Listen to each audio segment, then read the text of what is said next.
आखिरकार कैसे होता है क्वांटम कंप्यूटर्स में आउटपुट ऑफ डाटा। देखो ये काफ़ी अलग होता है, क्यों? क्योंकि क्वांटम मैकेनिक्स के सिद्धांत पर काम करता है, इसलिए नॉर्मल कंप्यूटर से काफ़ी ज़्यादा अलग होता है। अब इसके जो प्रोसेस उनको समझना काफ़ी ज़्यादा इंपॉर्टेंट हो जाता है और काफ़ी लंबा भी हो जाता है। काफ़ी सारे स्टेप्स इसमें लगते हैं, आराम से समझते हैं। सबसे पहले हम बात करते हैं क्यूबिट्स की, क्योंकि देखो क्यूबिट्स ही है हमारा बेसिक एलिमेंट।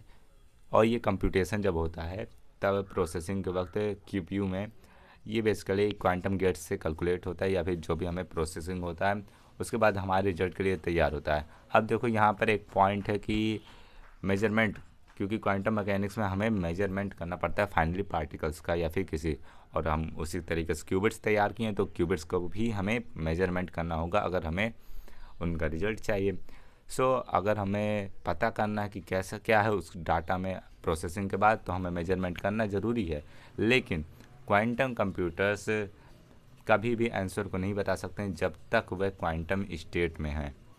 जी हाँ, क्योंकि क्वांटम स्टेट जो होते हैं वो फ्रेजाइल होते हैं और साथ ही साथ प्रोबेबिलिस्टिक होते हैं।